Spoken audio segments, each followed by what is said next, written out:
अधिक मासामध्ये या 15 गोष्टी आपण दान करायच्या आहेत. त्या शुक्ल पक्षामध्ये 15 आणि कृष्ण पक्षामध्ये 15 अशा कोणत्या वस्तू आहेत ते मी तुम्हाला या व्हिडिओमध्ये सांगणार आहे. तर अधिक मास या 15 गोष्टीचे दान करा, त्याने आपले प्रत्येक समस्या सुटेल. मंगलकार्य निषिद्ध असूनही अधिक मास हा अतिशय पवित्र मानला जाणारा महिना आहे. अतिशय पवित्र महिना मानला जातो. देवाची उपासना दानधर्म करण्यासाठी हा खूप शुभ मानला जातो. याच्या नावातूनच हे स्पष्ट झालेले आहे. या महिन्यात जो दान करतो त्याला अधिक पुण्यफल प्राप्त होते. या महिन्यातील पवित्र दानाविषयी आपण जाणून घेऊया. तर अधिक महिन्यामध्ये 2 पक्ष आहेत, शुक्ल पक्ष आणि कृष्ण पक्ष.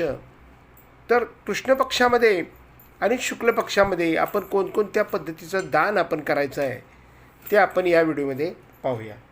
तर प्रथम आपण पाहूया शुक्ल पक्षामध्ये आपण जे कोणतं दान करायचं आहे. तर मालपुवाचं आपण दान करायचं आहे. मालपुवा म्हणजेच अनारसे, खीर भरलेले पात्र, गव्हाची खीर भरलेलं पात्र किंवा तांदळाची खीर असली तरी चालेल. तर त्याचं जे पात्र आहे ते आपण एखाद्या गरीबाला, गरजूला आपण दान करायचं आहे. दह्याचं सुद्धा दान करायचं आहे. सुती कापड, रेशमी कापड, घोंगडी किंवा रग, म्हणजे वस्त्रदान म्हणून सुद्धा आपण घोंगडी किंवा रग करू शकता.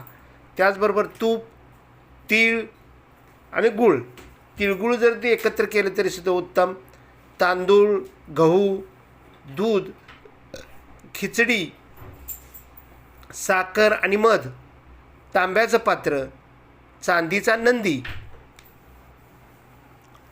नंदीसुद्धा शंकराच्या आपल्या मंदिरामध्ये आपल्याला दान करता येईल किंवा एखाद्या ब्राह्मणाला दान केलं तरी चालेल. तर अशा प्रकारे आपण ह्या शुक्ल पक्षामध्ये हे सगळं तुम्हाला दान करायचं आहे. आता कृष्ण पक्षामध्ये आपण काय दान करायचं, तर तुपाने भरलेला चांदीचा दिवा, गाईच्या तुपाचा असल्यास उत्तम, किंवा आपण पतंजलीचं तूप घ्या. तर पतंजलीच्या तुपाने सुद्धा भरलेला आपण दिवा, चांदीचा दिवा आपण दान करायचा आहे. सोने किंवा काश्यपात्र हे सुद्धा आपल्याला दान करता आलं तर करा. यथाशक्ती ज्याच्या त्याच्या ऐपतीप्रमाणे हे दान करायचं आहे. हरभरा दान करायचा. खारीक, गूळ, तूरडाळ, गूळ आणि तूरडाळसुद्धा आपण दान करायचे. खारीक दान करायचं आहे. लाल चंदन आपण दान करायचं आहे.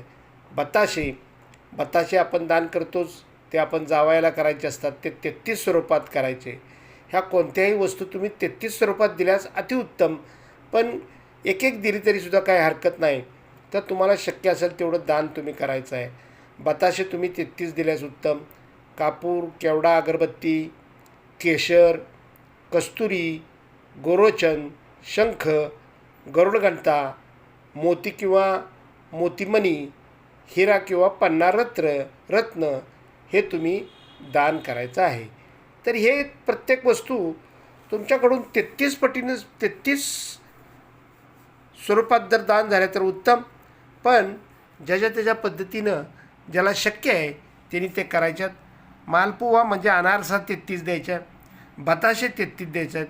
चांदीचा जो आपण दिवा देणार आहे तो 1 द्यायचा आहे. तो आपण दान करायचा असतो. सगळ्यात महत्त्वाचं जे दान आहे ते आपण जावयाला दान करायचं असतं. जावया सगळ्यात महत्त्वाचा. जावयाला विष्णूचं स्वरूप मानून आपण 33 अनारसे द्यायचे आहेत. जावयाला 33च अनारसे का द्यायचे हा माझा व्हिडिओ आहे, तो सुद्धा अवश्य पहा. तर अशा प्रकारे जावयाला विष्णू स्वरूप आणि आपल्या मुलीला लक्ष्मी स्वरूप मानून आपण त्यांची पूजा करायची आहे आणि त्यांना हे वाण म्हणून द्यायचं आहे. त्यामध्ये चांदीचं ताट, त्यात काय काय वाण द्यायचं तुम्ही ह्याचासुद्धा माझा व्हिडिओ आहे, तो सुद्धा अवश्य पहा.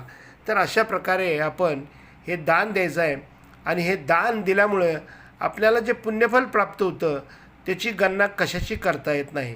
म्हणून ह्या अधिक मासामध्ये आपल्याला काही जमलं नाही तर ह्यातली कोणती तरी एखादी वस्तू आपण दान केल्यास उत्तम. तर पहिल्या दिवशी तुम्हाला सांगितल्याप्रमाणे मालपुवा, दुसऱ्या दिवशी खीर भरलेलं पात्र, तिसऱ्या दिवशी दही, चौथ्या दिवशी सुती कापड, 5व्या दिवशी रेशमी कापड, घोंगडी किंवा रग, 7व्या दिवशी तूप, 8व्या दिवशी तिळगुळ, 9व्या दिवशी तांदूळ, 10व्या दिवशी गहू, 11व्या दिवशी दूध, 12व्या दिवशी खिचडी. खिचडी म्हणजे ही साबुदाण्याची खिचडी नाही, तांदळाची खिचडी. तर 13व्या दिवशी साखर आणि मध, 14व्या दिवशी तांब्याचं पात्र आणि 15व्या दिवशी चांदीचा नंदी. हे आपण शुक्ल पक्षातील दान करायचं आहे. आणि कृष्ण पक्षातील दान हे दिवसानुसार पहिल्या दिवशी तुपाने भरलेलं चांदीचा दिवा आपण दान करायचा आहे. तूप गाईचं असावं, पतंजलीचं तूप घ्या. सोने किंवा काश्यपात्र हे दुसऱ्या दिवशी.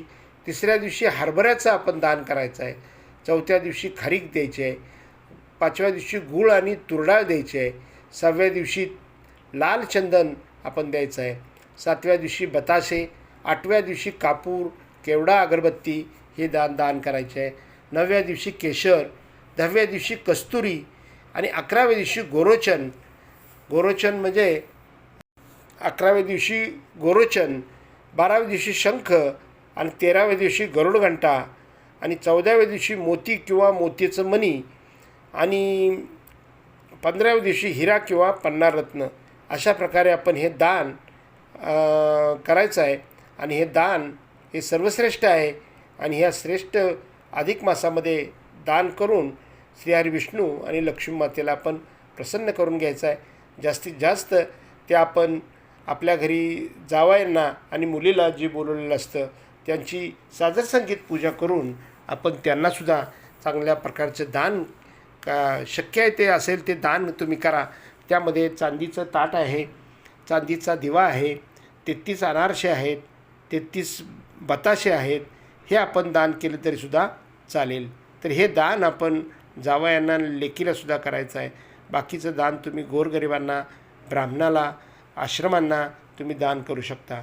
दान पात्र बघून दान करायचं आहे. माझा पूर्वीचा व्हिडिओ आहे दानाबद्दल, तो तुम्ही अवश्य पहा. पात्र बघून आपण दान करायचं आहे. ज्या माणसाला ज्या वस्तूची गरज आहे त्याला त्या वस्तूचं दान करायचं आहे, तर त्याला पात्र बघून दान करा म्हणतात. आणि अशा प्रकारे आपण ह्या अधिक मासामध्ये अधिक मासाचं निमित्त साधून आपण हे दान करा आणि आपण श्रीहरी विष्णू आणि लक्ष्मी मातेला प्रसन्न करून घ्या. जर तुम्हाला ही माहिती आवडली असेल तर लाईक करा, कमेंट करा आणि माझ्या चॅनलला सबस्क्राईब करा. धन्यवाद धन्यवाद धन्यवाद.